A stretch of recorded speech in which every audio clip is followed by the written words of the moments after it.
May mga atleta na sumikat lamang sa loob ng basketball court. Mayroon ding mga artista na nakilala sa telebisyon at pelikula. Ngunit napakabihira ng isang tao na nagtagumpay sa dalawang magkaibang mundo. Isa na rito si Benji Paras, ang nag-iisang manlalaro sa kasaysayan ng PBA na nagwagi bilang Rookie of the Year at Most Valuable Player sa iisang season. Hanggang ngayon, wala pa ring nakakabasag sa record na iyon. Ngunit bukod sa kanyang mga tagumpay sa basketball, marami pa rin ang nagtatanong. Kumusta na nga ba si Benji Paras ngayong 2026? Ano ang kanyang pinagkakaabalahan? Gaano na nga ba siya kayaman matapos ang napakahabang karera sa sports at showbiz? At ano ang katotohanan sa likod ng mga balitang madalas lumabas tungkol sa kanyang pamilya? Bago natin sagutin ang mga tanong na iyan, balikan muna natin ang simula ng kanyang kahangahangang paglalakbay. Pero bago natin simulan ang kanyang kwento, palike ng video at mag-subscribe sa aking channel, napakalaking tulong nito sa aming mga content creator. Maraming salamat po. Ipinanganak si Venancio Johnson Paras Jr. o mas kilala bilang Benji Paras noong Oktubre 2, 1968. Bata pa lamang ay kapansin-pansin na ang kanyang taas at lakas ng pangangatawan. Dahil dito, nahilig siya sa basketball at unti-unting nahubog ang kanyang talento sa pamamagitan ng matinding ensayo, disiplina at pagsisikap. Habang naglalaro sa collegiate basketball, napansin agad ang kanyang husay. Hindi lamang siya mahusay sa pagkuha ng rebounds at pagbablock ng tira, kundi isa rin siyang maaasahang scorer sa ilalim ng basket.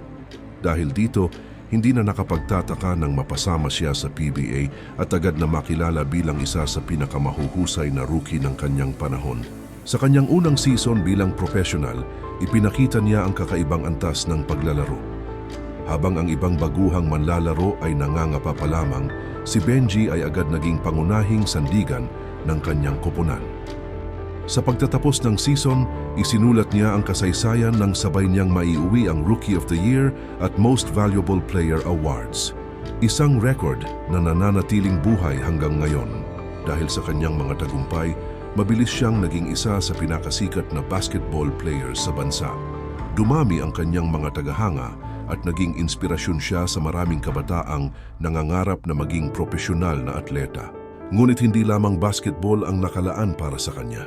Habang kasagsagan ng kanyang karera, napansin ng mga producer at television executives ang kanyang natural na karisma at kakayahang magpatawa. Dahil dito, nagsimula siyang makatanggap ng mga alok sa telebisyon at pelikula. Sa halip na tanggihan ang mga oportunidad, sinubukan niyang pagsabay ng basketball at showbiz. Hindi nagtagal ay napatunayan niyang kaya rin niyang magtagumpay sa entertainment industry. Lumabas siya sa iba't ibang comedy shows, sitcoms, pelikula at game shows. Ang kanyang pagiging palabiro at magaan na personalidad ang lalong nagpamahal sa kanya sa publiko. Habang lumalawak ang kanyang karera, lumawak din ang kanyang pinagkukunan ng kita. Bukod sa sweldo bilang basketball player, kumita rin siya sa pag-arte, hosting, endorsements, commercials, guest appearances at iba pang proyekto. Dahil dito, unti-unti niyang naipundar ang isang komportabling buhay para sa kanyang pamilya. Ngunit para kay Benji, mas mahalaga pa rin ang kanyang pamilya kaysa anumang tagumpay. Hindi lingid sa publiko ang kanyang pagmamahal sa kanyang mga anak, lalo na kina Andre Paras at Kobe Paras. Pareho nilang minana ang talento ng kanilang ama sa basketball, habang si Andre ay nakilala rin sa mundo ng showbiz. Sa paglipas ng mga taon, naging laman ng balita ang iba't ibang pangyayari sa buhay ni Kobe Paras. May mga pagbabago sa kanyang basketball career at personal na buhay na naging usap-usapan sa social media. Gayunpaman, nanatiling kalmado si Benji sa pagharap sa mga isyung ito. Sa ilang panayam, sinabi niyang bilang ama, ang pinakamahalaga ay suportahan ang kanyang anak sa anumang landas na piliin nito. Hindi niya ipinilit ang sarili niyang pangarap, bagkus ay hinayaan niyang magdesisyon si Kobe para sa sarili nitong kinabukasan. Maraming humanga sa kanyang pananaw. Para sa kanila, ipinakita ni Benji na ang pagiging mabuting ama ay hindi lamang nasusukat sa pagbibigay ng pangangailangan, kundi pati sa pagbibigay ng tiwala at pag-unawa sa sariling mga anak. Habang lumilipas ang panahon, naging mas maingat din siya sa paghawak ng kanyang kinita. Hindi siya naging kilala sa labis na pagpapakita ng karangyaan. Sa halip, pinili niyang mamuhay ng simple at magplano para sa hinaharap. Bukod sa showbiz, nanatili rin siyang konektado sa basketball sa pamamagitan ng iba't ibang charity games, exhibition matches, youth clinics at sports programs. Hindi niya kinalimutan ang larangang nagbigay sa kanya ng pangalan at tagumpay. Sa katunayan, isa ito sa naging dahilan upang muli siyang magkaroon ng mahalagang papel sa pagpapaunlad ng basketball sa Pilipinas. Sa mga nakalipas na taon, muling naging abala si Benji Paras sa mundo ng basketball. Itinalaga siya bilang commissioner ng Philippine Youth Basketball Championship o PYBC, isang liga na layuning matuklasan at mahubog ang susunod na henerasyon ng mga mahuhusay na basketballistang Pilipino. Para kay Benji, hindi sapat ang talento lamang. Naniniwala siyang ang disiplina, sipag, respeto at tamang pag-uugali ang tunay na susi sa pangmatagalang tagumpay. Sa bawat torneo at basketball clinic na kanyang dinadaluhan, makikita ang kanyang dedikasyon sa pagbabahagi ng kaalaman sa mga kabataan. Hindi na siya ang dominanting sentro sa loob ng court tulad noong kanyang kabataan, ngunit nananatili siyang isang malaking impluensya sa Philippine basketball. Para sa maraming batang atleta, malaking inspirasyon ang kanyang kwento. Isang simpleng binata na nagsumikap hanggang marating ang rurok ng tagumpay. Bukod sa kanyang mga proyekto sa sports, patuloy pa rin siyang lumalabas sa iba't ibang television guestings, online interviews, charity events at entertainment programs. Bagamat hindi na siya kasing dalas mapanood sa telebisyon, gaya noong kasagsagan ng kanyang showbiz career, nananatili pa rin ang kanyang kasikatan. Kapag siya ay nasa harap ng kamera, hindi nawawala ang kanyang natural na sense of humor at pagiging palakaibigan na minahal ng milyon-milyong Pilipino. Isa sa mga tanong na madalas lumabas sa social media ay kung gaano na nga ba kayaman si Benji Paras.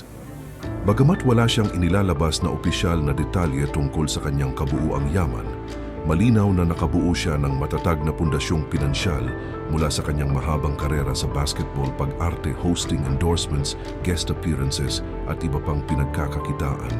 Ang pagiging maingat sa paghawak ng kanyang kita ang isa sa mga dahilan kung bakit nananatili siyang komportable ang pamumuhay hanggang ngayon.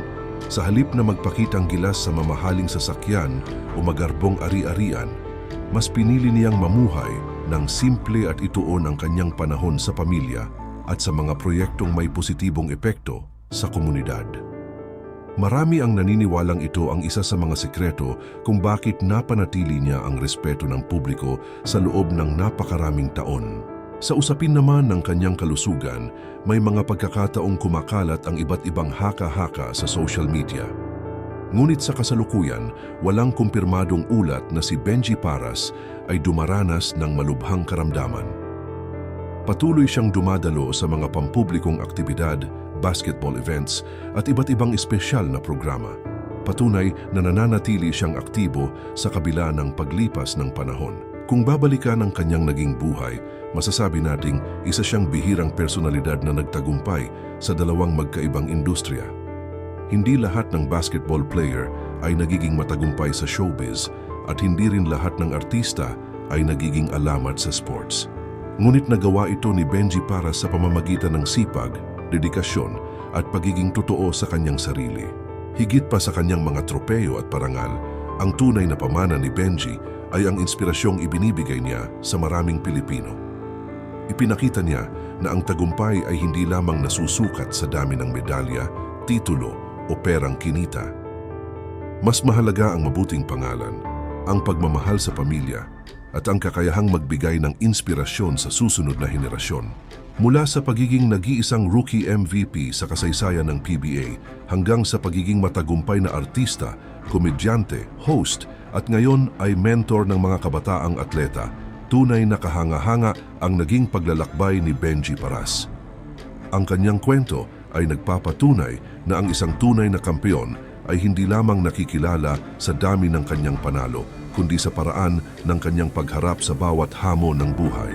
At ngayong 2026, bagamat nagbago na ang kanyang papel sa mundo ng basketball at showbiz, nananatili siyang isa sa mga personalidad na may malaking ambag sa kasaysayan ng Philippine sports at entertainment. Ang kanyang pangalan ay patuloy na nagbibigay inspirasyon sa mga kabataang nangangarap na balang araw ay maabot din ang kanilang mga mithiin. Sa huli, ang buhay ni Benji Paras ay isang patunay na ang tunay na tagumpay ay hindi natatapos sa kasikatan.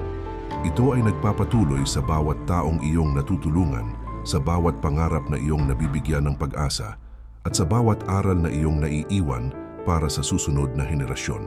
Maraming salamat sa panunood. Kung nagustuhan mo ang dokumentaryong ito, huwag kalimutang i-like ang video, mag-subscribe sa aking channel at pindutin ang notification bell para lagi kang updated sa ating mga susunod na kwento tungkol sa buhay noon at ngayon ng mga kilalang personalidad sa Pilipinas. Hanggang sa muli!